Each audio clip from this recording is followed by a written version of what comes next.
welcome both Joel Savoy and Josh Caffery to the stage, if you would.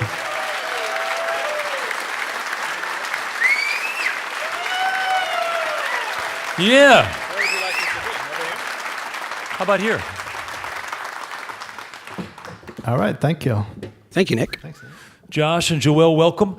So where did this whole idea start? Did you write a book? Is that right? Yeah, so I was working on my dissertation here at UL, and I wrote a dissertation about the Lomax recordings that were made here in 1934. And that turned into a book, which became a CD project, which has sort of led into this radio show, I guess. Yeah. And was it hard to come up with a title for the project? I'm just always curious about the land of Evangeline, only because it seems like a not a contrivance, but something sort of like one step removed from what's really been happening here. Well, I don't know. It's interesting. John Lomax, the father of Alan Lomax, both of them were on the trip together. And actually, when they were down here, they were particularly looking for what they thought of as Evangeline Country, right? And that's the way that Acadiana was marketed in the early days, pretty intentionally, right? The whole idea of Evangeline, the Longfellow poem, and John Lomax had studied at Harvard, so he really wanted to find examples of the songs of Evangeline, the songs of the Acadians. So he actually went to Lauderdale first, which is sort of ground zero for the Acadians in the area, if you know much about the history. Yeah. Wow. And was it true that at that time in 1934, had they not shown up and recorded some of these songs, that piece of the culture, the music, and the stories could have been lost? Yeah, it's interesting. The early ethnic recording business in the area had recorded a lot of the two-steps and blues and sort of the music that we now identify as our cultural folk music. But interestingly enough, if you listen to the recordings and read what they were writing at the time, they didn't think of that as the traditional music of the area. They saw it as the pop music of the time, Right. And so they really, and the interesting thing is they purposefully recorded other types of music that wouldn't have been recorded, so longer ballads that never would have been able to fit on a record, and African-American religious music, jurés, which are sort of like Afro-Creole ring shouts, things like that. Yeah. Things that weren't, that were intentionally not commercial. Exactly, yeah. So that wasn't about, like Ralph Peer was doing in the Bristol sessions and other things. They were looking for cooler things. And I mentioned earlier that there had been some laws passed in the state of Louisiana to try to not eradicate the French language or the French culture, but there was probably some pressure against those old traditions and stories. Definitely, yeah. In the 30s, there was definitely that sort of thinking going on. And Alan Lomax actually stayed really involved with the French language preservation here all the way up through his death, really. He kept coming back year after year, and made connections with Barry Ancelet, And so when you have things like the wonderful French immersion program that we have here in Lafayette that teaches my daughter, who's 6 years old, how to speak French, that in many ways is a result of those sort of early efforts, And Joel, let me ask you, between 1934 and when you were a kid, and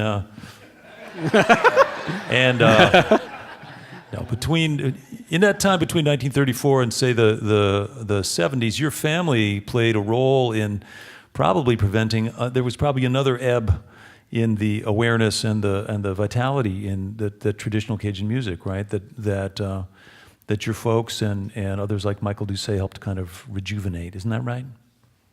Yeah, Cajun music has gone through many different phases.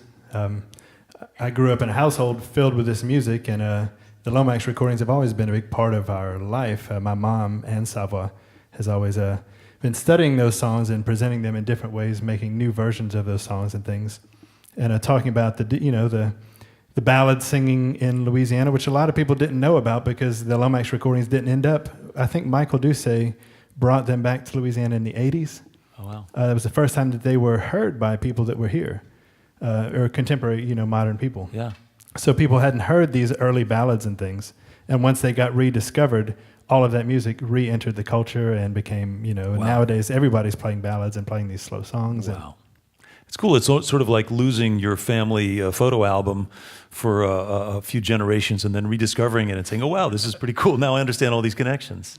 That's amazing. Well, thank you, Michael Doucet, for being part of that. I think there was, the material went to the Library of Congress.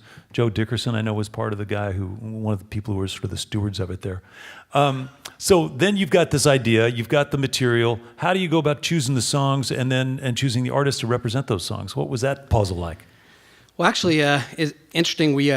part of my research involved building a website where you can hear all the original songs today if you want. It's lomax1934.com. And so we were able to use the website pretty seamlessly to just send suggestions to artists, you know. And I kind of thought that Alan Lomax really would have liked that, because a lot of people think of him as kind of a Luddite, but he was really at the cutting edge of technology in his day, you know. He really believed that technology, and actually, ironically enough, radio was endangering sort of the fabric of American culture in some ways and eradicating older cultures. But he really believed if you kind of co-opted technology, that you could give it a better fighting chance, you know. So I really love that we were able to use the internet to spread these songs around, you know.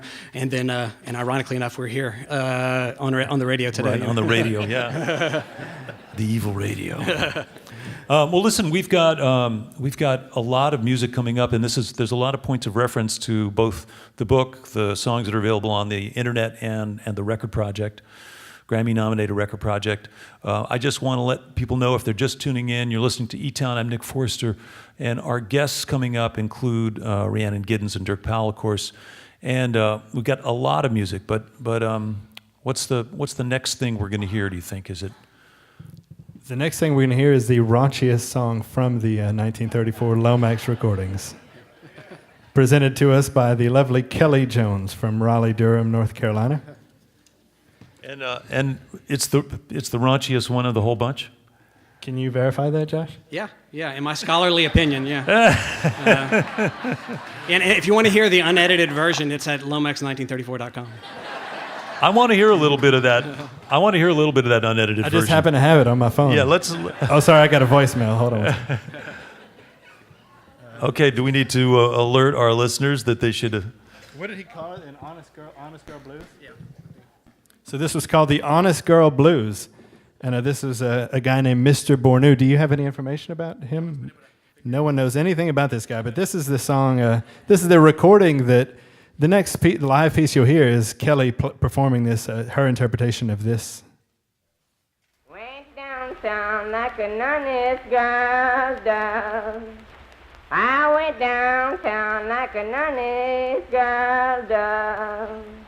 Went down to the store like an honest girl does. Got me a pair of drawers like an honest girl does. Met up with a pretty boy like an honest girl does. And he come home with me like an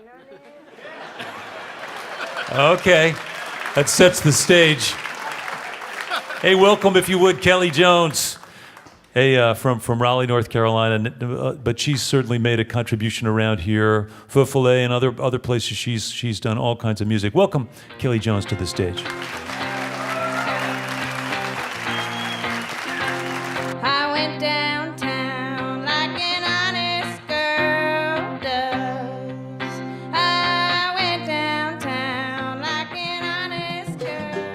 Hi, this is Nick Forster from eTown. If you want to stay up to date with all the performances, interviews, and behind-the-scenes footage, click the subscribe button.